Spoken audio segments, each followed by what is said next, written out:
کلمہ اور گواہی دیتے ہی اس کی روح پرواز ہو جاتی ہے۔ صحابہ نے عرض کیا یا رسول اللہ صلی اللہ علیہ وسلم یہ جوان تو خوبصورت ہوتا چلا جا رہا ہے، آپ نے اجازت طلب کی، جیسے ہی اجازت طلب کی باہر نکلے، پھر وہی قاصد دوڑتا ہوا عرض کرنے لگا یا رسول اللہ جس کو آپ نے نظر عنایت فرمائی ہے، نظر کرم کیا ہے اور جس کو اپنا کلمہ پڑھایا ہے اس کی روح نکل چکی ہے، وہ مالک حقیقی سزا ملا ہے، مہربانی فرمائیے لوٹ آئیے، اس کا جنازہ بھی پڑھا دیجئے، اپنے ید اللہ والے ہاتھوں سے مدفون فرما دیجئے۔ میرے نبی رحمت سرکار نے جب یہ خبر سنی آپ کی آنکھوں سے آنسو ٹپکنا شروع ہو جاتے ہیں، نیر بہنا شروع ہو جاتے ہیں۔ واپس پلٹ کر جب اس بچے کو دیکھا، اس جوان کو دیکھا اور اس ایماندار مسلمان کو دیکھا، آپ سرکار نے فرمایا اے میرے صحابہ جس نے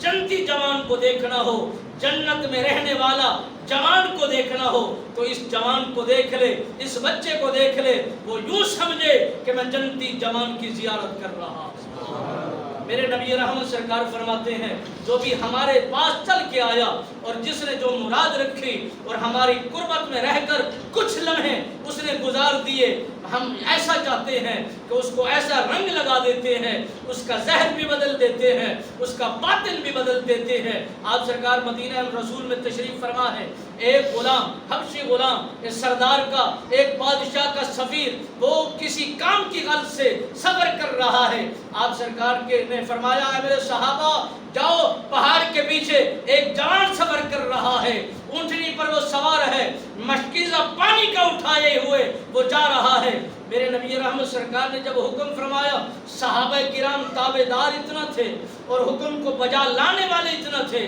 دوڑتے ہوئے جب اس پہاڑ کے قریب پہنچے تو دیکھا وہ غلام مشکیزہ پانی کا اٹھائے ہوئے وہ اونٹنی پر سوار ہو کر سفر کر رہا ہے۔ میرے نبی کے غلاموں نے جا کر پیغام دیا کہ اے غلام تمہیں ہمارا نبی طلب کرتا ہے۔ اس غلام نے عرض کی حضور میں تمہیں بھی نہیں جانتا، تمہارے نبی کو بھی نہیں جانتا، وہ کیسا نبی ہے، کیسا حسن رکھتا ہے، کیسا کمال رکھتا ہے، کیسا جمال رکھتا ہے، کیسی گفتار رکھتا ہے، کیسی رفتار رکھتا ہے، مجھے کوئی غرض نہیں ہے، میں کسی بادشاہ کا سفیر بھی ہوں، اسی کا غلام بھی ہوں، اس کے ساتھ محبت کرنے والا بھی ہوں، میں اس کے کام کے لیے آیا تھا، لوٹ رہا ہوں، مہربانی کیجئے مجھے تنگ مت کیجئے، میں نہیں جانا چاہتا۔ میرے نبی کے غلاموں نے بتایا کہ ہم تجھے لیے بغیر تو ہرگز نہیں جا سکتے، ہم نبی کے وفادار ہیں، حوادار ہیں، جان دینے کے لیے ہم تیار ہیں، تجھے بغیر لیے کیسے لوٹ جائیں گے۔ میرے نبی رحمت سرکار کے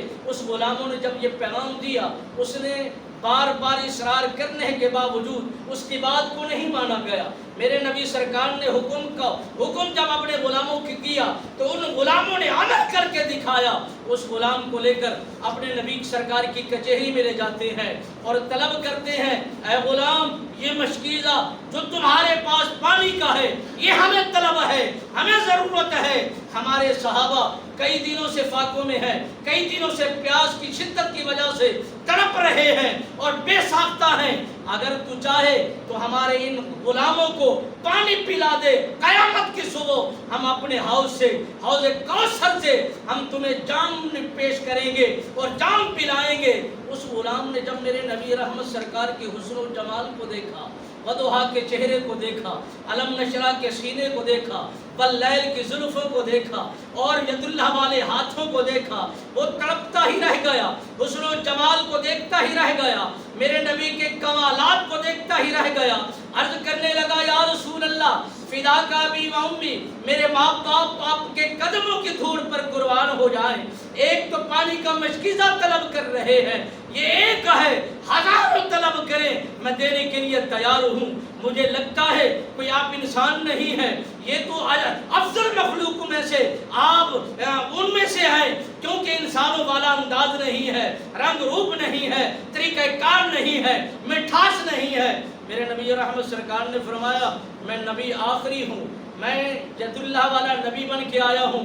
رحمت للعالمین نبی بن کے آیا ہوں، اور میرے بعد کوئی نبی نہیں آنے والا، کوئی رسول نہیں آنے والا، کوئی پیغام لانے والا نہیں ہے، بس نبوت کا سلسلہ منقطع ہو چکا ہے، اگر تو چاہے تو تجھے ایماندار بنا دیں، اور با اسلام بنا دیں۔ اس غلام نے عرض کی یا رسول اللہ کیوں نہیں، مہربانی فرمائیے میرے ظاہر کو بھی بدل دیجئے، میرے باطن کو بھی بدل دیجئے۔ میرے نبی سرکار نے اپنی آنکھیں اور اپنا چہرہ اس کی طرف جب متوجہ فرمایا، اپنی نگاہ کرم جو فرمائی، ایسا بدل دیا کہ اس کے ظاہر کو بھی بدل دیا، اس کے باطن کو بھی بدل دیا۔ میرے نبی سرکار نے فرمایا اس کا مشکیزہ اور اس کی سواری واپس کرو، یہ لوٹ جائے اپنے مالک کے پاس۔ جب غلاموں نے اس کی سواری اور اس کا مشکیزہ اور ساری چیزیں ساز و سامان واپس کی تو وہ غلام عرض کرتا ہے حضور ابھی تو مجھے با اسلام کیا ہے، اسلام کے ساتھ وابستہ کیا ہے، میں آپ کا در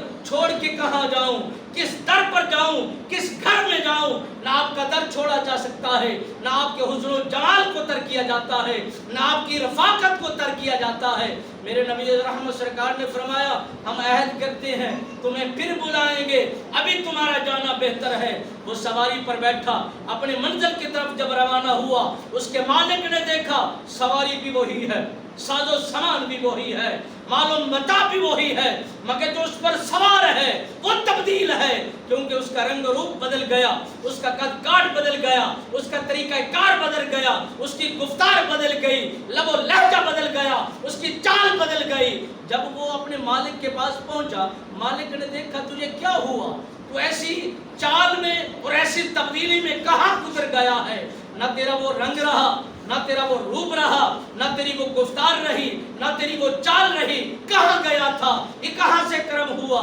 اس نے بتلایا کہ میں آ رہا تھا، پہاڑوں اور چٹانوں کے پیچھے سفر کر رہا تھا، دو غلام آئے مجھے